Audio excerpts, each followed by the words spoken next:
নমস্কার বন্ধুরা, এসডি বঙ্গ ইউটিউব চ্যানেলে তোমাদের স্বাগত জানাই। তো তোমরা এর আগের ভিডিওতে অনেকেই কমেন্ট করে বলছিলে যে তোমাদের নাকি অন্নপূর্ণা ভাণ্ডারের ফর্মের লাস্টের পেজটা মানে 13 নম্বর পাতার যে পৃষ্ঠাটি আছে সেটি নাকি তোমাদের ফিল আপ করতে অসুবিধা হচ্ছে। তোমরা নাকি বুঝতে পারছো না যে এখানে কার সিগনেচার চাই, হেড অফ দ্য ফ্যামিলি না যে অন্নপূর্ণা ভাণ্ডার ফিল আপ করছে সে। তো আজকের এই ভিডিওতে সম্পূর্ণ কিছু একদম ডিটেলস আমি বলে দিচ্ছি, মন দিয়ে ভিডিওটা একটু দেখে নাও, ঠিক আছে? তো দেখো এখন আমি এখানে খুলে নিয়েছি 13 নম্বর পেজটা। যে 13 নম্বর পেজটা ফিল আপ করার আগে এই যে 12 নম্বর পেজে এই যে এখানে লেখা আছে দেখো, আমি এই মর্মে ঘোষণা করছি যে ওপরে প্রদত্ত তথ্য আমার জ্ঞান ও বিশ্বাস অনুযায়ী।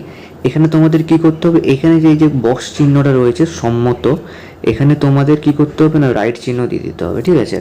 এটা রাইট চিহ্ন দেওয়ার পর তোমরা এই 13 নম্বর পেজে চলে আসবে। 13 নম্বর পেজে এখানে কি লেখা আছে দেখো, এখানে লেখা আছে সত্য এবং প্রযোজ্য ক্ষেত্রে আমি সকল সহায়ক নথি প্রদান করছি এবং ওপরে উল্লিখিত কোনো মানদণ্ড বাদ দিইনি।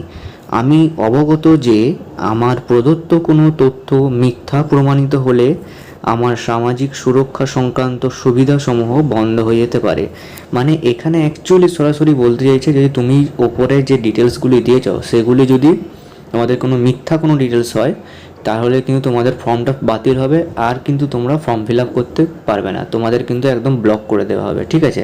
আচ্ছা, এবারে তোমরা দেখো, এবারে বলছে এখানে কার স্বাক্ষর দিতে হবে, ঠিক আছে? এখানে তোমরা কার স্বাক্ষর দেবে, এখানে সব থেকে যদি ভালো হয় তাহলে হেড অফ দ্য ফ্যামিলির তোমরা স্বাক্ষর দিবে, ঠিক আছে? এখন ব্যাপার হচ্ছে হেড অফ দ্য ফ্যামিলি যদি স্বাক্ষর করতে না পারে তাহলে কি টিপ ছাপ দেওয়া চলবে না? এখানে কিন্তু টিপ ছাপের কোনো দেওয়া চলবে না, ঠিক আছে? তো এখানে কার স্বাক্ষর দেওয়া চলবে, যদি হেড অফ দ্য ফ্যামিলি না স্বাক্ষর করতে পারেন তাহলে যে তোমার অন্নপূর্ণা ভাণ্ডারটা ফিল আপ করছে মানে যার নামে ফিল আপ হচ্ছে যে পাবে তাকে তোমাদের এখানে স্বাক্ষর করতে হবে, ঠিক আছে? আচ্ছা, এবারে ব্যাপার যে সেও যদি না তোমার স্বাক্ষর করতে পারে তাহলে কি করবে, তাহলে পরিবারের যে কোনো একজনকে স্বাক্ষর করতে পারে, ঠিক আছে? তা আচ্ছা, আমরা এবার দেখবো নিচে এখানে কি বলছে। নিচে এখানে বলছে দ্রষ্টব্য। পরিবার বলতে এমন এক দল এক ব্যক্তিকে বোঝায় যারা সাধারণত একসঙ্গে বসবাস করেন এবং একই রান্নাঘর থেকে খাবার গ্রহণ করেন, ঠিক আছে? আচ্ছা, এন্ড অফ দ্য ফর্মে এখানে কি বলছে, এখানে তো আমরা একটু দেখলাম মন দিয়ে, শুধুমাত্র সরকারিদের ব্যবহারের জন্য, ঠিক আছে? শুধুমাত্র সরকারি ব্যবহারের জন্য, এখানে কিন্তু তোমাদের কিচ্ছু করা চলবে না, ঠিক আছে?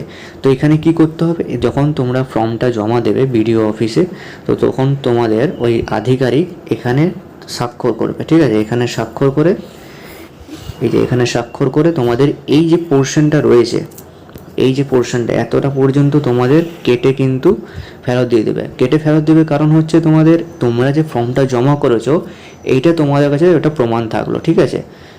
তাহলে তোমরা এবার বুঝতে পারলে, আশা করি তোমাদের আর কোনো সমস্যা হবে না। আরেকটা জিনিস কি, তোমাদের এই ফর্মের যদি আরও অন্য কোথাও কিছু প্রবলেম হয়ে থাকে তাহলে তোমরা এই ভিডিওর নিচে কমেন্ট করে বলতে পারো, আমি সেটা ভিডিও করে জানিয়ে দেবো, ঠিক আছে? তো আজকের এই ভিডিওটি এই পর্যন্তই। আরও গুরুত্বপূর্ণ আপডেট পেতে চ্যানেলটি সাবস্ক্রাইব করবে। ধন্যবাদ।